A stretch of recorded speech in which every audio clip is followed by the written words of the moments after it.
Good afternoon. Welcome to the Recovering Perfectionist Mama Grace in Progress podcast. I'm Buffy. For those of you that are just joining for the first time, welcome. Happy to have you.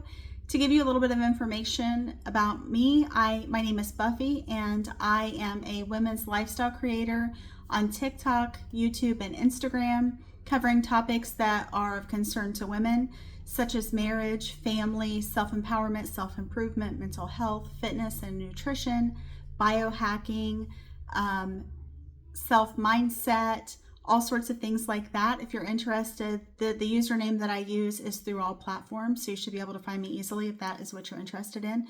Feel free to shoot me a message. Feel free to give me story ideas.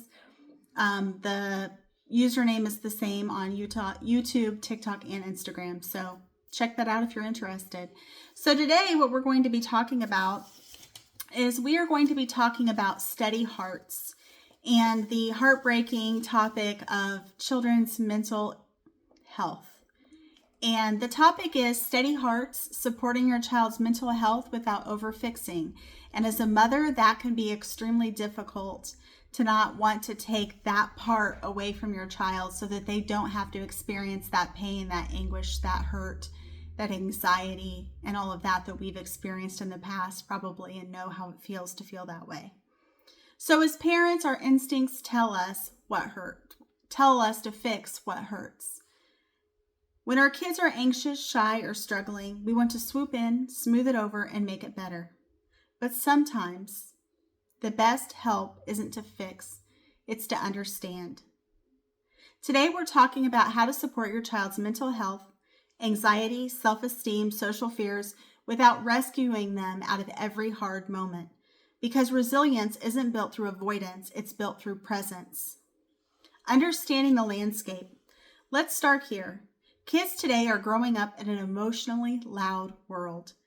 There's constant comparison, pressure, overstimulation, and often not enough emotional regulation. So it's not surprising that anxiety and low self-esteem are showing up earlier and earlier and louder.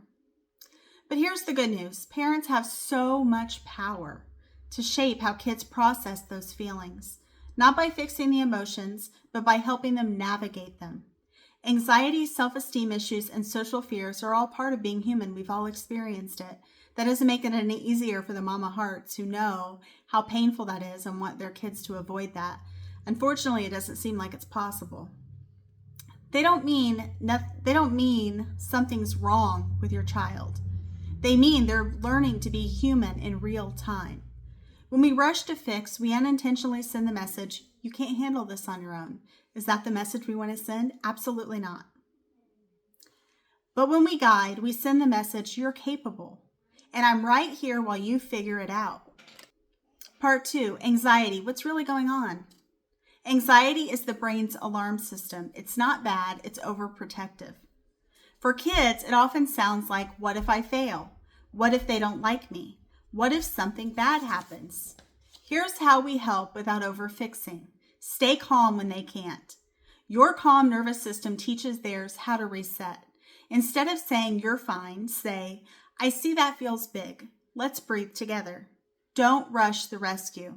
If they're anxious about trying something new, resist jumping in with instant solutions. Instead, break it into steps. Let's just do the first part and see how it feels.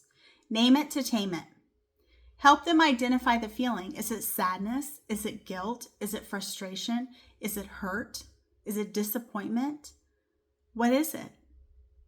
And then that way, once you name it out loud, you essentially take the power away from that emotion that is crippling them, if that's what it's doing.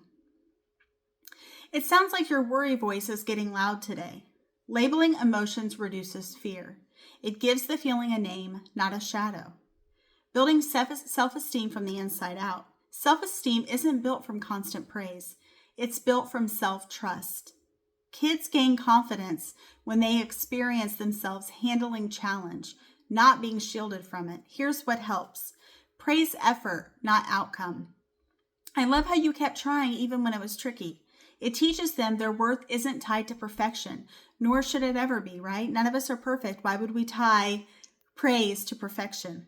Encourage contribution. Give kids meaningful ways to help at home, setting the table, helping with a dog, organizing a small task. Purpose builds confidence. Let them struggle safely. When we rush to solve something, we rob them of the pride from figuring it out. It's okay if they fail a little. It's practice for real life. Because no one gets out of this life without some sort of failure, whether it's big, small, something in between. And that's okay. That's how we learn. We often learn more from failure than we learn from winning, don't we? That's been my experience. It's like, oh, what could I have done differently? Social anxiety and connection. Social anxiety often stems from a fear of judgment or rejection. And let's be honest, even adults feel that. I know I do. So instead of pushing, we equip. Role play safe scenarios. Practice greetings, eye contact, or joining conversation at home. Familiarity lowers fears. Focus on small wins. Start with short play dates or low pressure environments before big social situations. Shift the focus from performance to presence. Instead of saying, go make friends, try just find one person to talk to today. Connection isn't about crowds. It's about comfort. It's about their comfort. Part 5, the art of not overfixing. This might be the hardest part for loving parents, knowing when to not intervene. Here's how to walk that balance. Pause before you jump in. Ask, is this about my discomfort or their development? Coach instead of control. Ask guiding questions. What do you think might help next time? Let them problem solve with you, not through you. Normalize emotions. Say, it's okay to feel nervous. Everyone feels that sometimes. You're safe to feel it.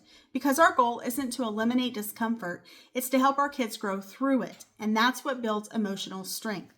So bringing it all together. When it comes to children's mental health, our role isn't to be their fixer. It's to be their foundation. Your calm teaches calm. Your compassion teaches confidence. And your willingness to stay in the discomfort with them teaches them they're never alone. Your child doesn't need a perfect parent. They need a steady one who listens, breathes, and believes they can handle what life brings. Because in your calm, they find their courage. Your child doesn't need you to fix everything. They need you to believe they can. In this episode, we've dived into kids' mental health, how to support anxiety, self-esteem, and social fears without taking over, which is crucial. This is about raising emotionally resilient, confident kids who know how to feel and still move forward. Save this episode for the days your child needs more calm than solutions. Share it with another parent who's trying to raise emotionally strong kids in this anxious world. Follow and tag me with your favorite takeaway at recovering_perfectionist_mama. I hope you got some actionable tips and tricks and realize that it's not easy for me to tell you just to stand back and not fix everything, because that's the kind of mom I also am. So sending love and hoping that you enjoyed this podcast, and feel free to go ahead and leave a comment on my socials, okay? Hope you have a great rest of your day and talk to you later, hopefully. Come see me again soon. Bye-bye.